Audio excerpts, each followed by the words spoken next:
So tell me a little bit about the university. Claremont Graduate University, I sort of like to think of us as sort of a boutique institution. We're small, but we're a research-focused institution.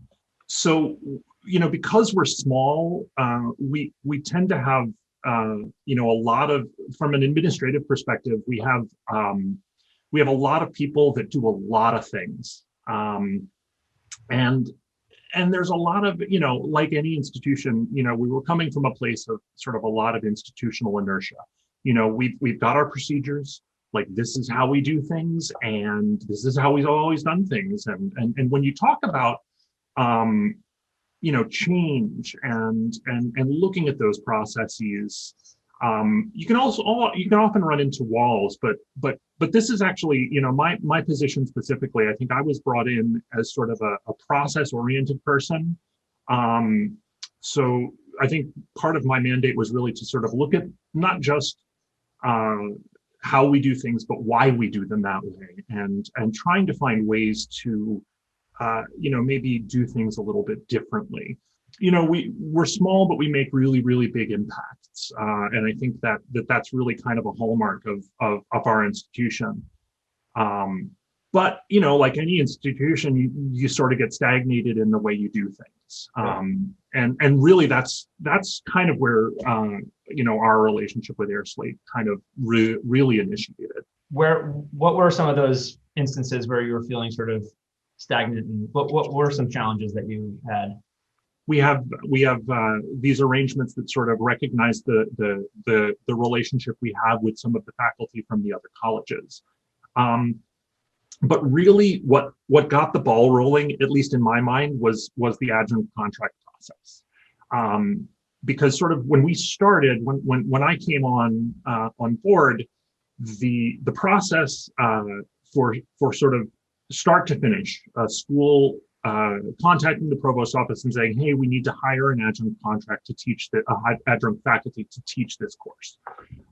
So it would begin with a paper form that the support staff in that school would fill out, and it would of course have all of the pertinent information. This is the name of the faculty, this is their address, this is the course, this is what we want to pay them, all of that. That paper form would then be sent over to the dean of that school, who would review it, sign off on it. That same paper form would then be sent again across campus to the provost's office, where it would come to my desk. And then I would take that paper form, review everything, open up a Word document and, template, and type everything into that template, print that contract out on CGU letterhead, and walk it across the hall to the provost's office so she could physically look at it, sign it. It would then, of course, be put in the mail and mailed out to the person. And assuming we had the address right, at some point, maybe a month later, we'd get this contract back. Did it ever go catastrophically wrong with that month-long process, or was it mostly just you knew it could go faster? We sort of came up with a Band-Aid fix, where we acquired a contract management system that allowed some basic templating. So at the very least, I was able to speed up the process of going from request to contract. So we were able to speed that up. But really, the changes didn't really start happening for us until we adopted airSlate. We did have instances where, a semester had started and a school forgot to request a contract for someone, and so it's just this mess of too many cooks in the kitchen, too many individuals using different systems to accomplish the same goal. So, and the thing is, we can use airSlate for this process for one unified solution for everything. And so what we've moved to now, so essentially we now have a process where the support staff in the school fills out a web form. That web form is reviewed by the dean, comes to me. I see both the web form and the actual drafted contract, which is already set up for digital signing by both the provost and the actual faculty person. I have already keyed in, and so then once I sign off, it goes to the provost. Once she signs, it goes to the faculty. Once the faculty signs, then all the magic starts to happen, because the contract will automatically be sent back to the school. A notification will be sent to HR, to my office. We send a notification to our registrar's office so that they can update our bulletin to show, because we want to always have a real-time running list of our faculty. We also have a step built in where our marketing department gets an email that says, hey, this person was just given a new appointment. Go ahead and add them to the website. And so what would have been, I mean, even with that kind of contract, we were talking minimum month and a half from request to execution. That's amazing. Like, that's an afternoon. Yeah. That's an afternoon from, hey, we should have an appointment for this person, to we have an appointment for this person. Great. Thanks. When you were considering, were there specific features that when you were comparing airSlate and competitors that were must-haves for you? For me, my naively not understanding the depth of the issue that we were experiencing, digital signature was sort of the beginning and the end for me. Right. I think, and I remember we had a demo session with airSlate, and I remember saying, now hold on, are you saying that you can set this up so that if you select this school in this field, it sends the contract to this person as opposed to that school if they select that? And I remember that just blew my mind. So for me, also the flexibility and the customization that you can do with airSlate, that's something that I didn't really see with a lot of the other products that we were looking at. Are you in there using it? Is somebody else on your team using it the most? How many people would you say are using it, and how many departments by now? So that's an interesting question. So we've got an implementation working group that has about 10 people. So we've got people across campus in a number of areas. I am building a lot of processes myself. For the most part, really what I'm doing is more document building. We've got flows built out that are in use for requesting access to various CGU applications. So when a new staff member is hired, we have a process whereby the supervisor for that staff member can request access, and we've got that integrated with our OIT's help desk ticketing system. Our our employee handbook.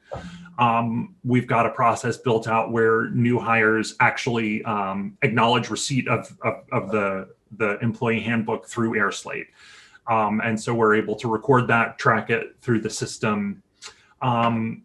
We, like a lot of institutions, CGU grants honorary degrees every year at commencement. So this year we've got an airSlate process that I built for individuals to nominate people for the honorary degree process. So it was a bit of a slow start, but we've got some serious momentum going, and we're really, actually, and this is I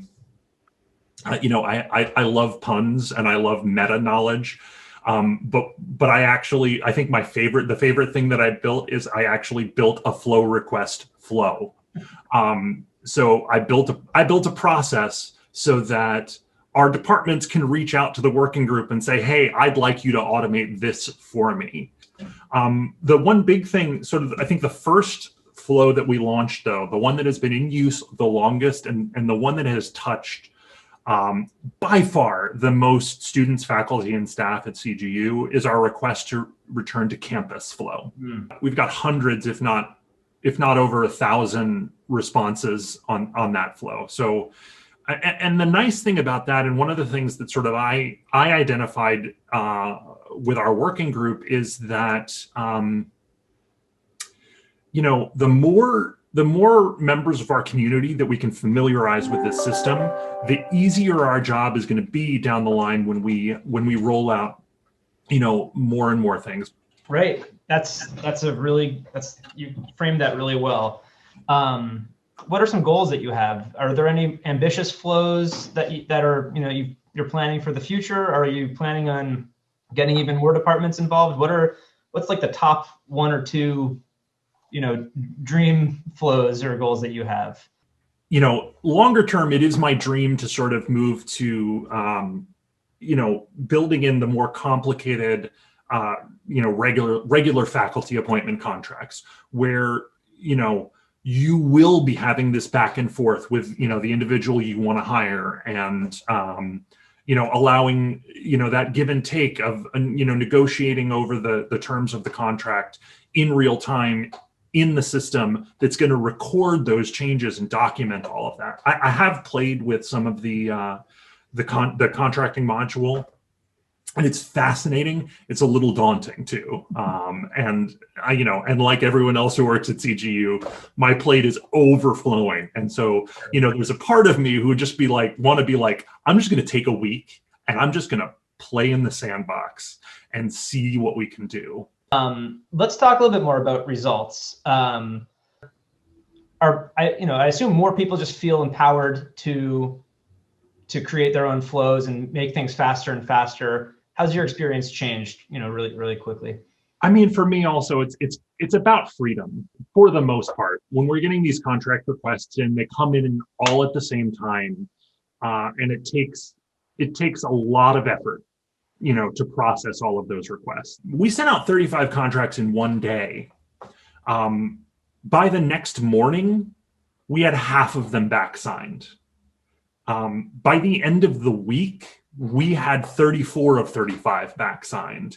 And at the 7-day mark, we were done. And the irony is, and this is sort of, you go to sort of unintended consequences. We slammed HR because HR was used to the, it takes a month and a half for these contracts to come in. We'll get 1, 2. We sent 35 contracts over to them to process, and they were like, what is going on? So it was, on the one hand, it was like, wow, what a powerful tool. But then it opens up the door, it's almost a Pandora's box of like, how good, how transparent, how consistent can we get? Because I think, and what we learned is the problem that we thought was the big problem was only the tip of the iceberg. And really that's the power of a tool like airSlate. You can have your staff focusing their creativity on bigger problems. Don't have them caught up in process and procedure and the way you've always done things. Because once that ball gets rolling, it's an invaluable tool. I can't say enough about that. You can do your job without just doing do your job, not just do the tasks associated with your job. That is exactly it. Because, and I think, we often get caught up in like the task is the job, right? But it's not. It's not that simple, right? And if you can get yourself a tool that does the task, so you can think about the next problem and the next challenge that's coming along, then that's a seed for growth for the institution. And that's just, that's the goal.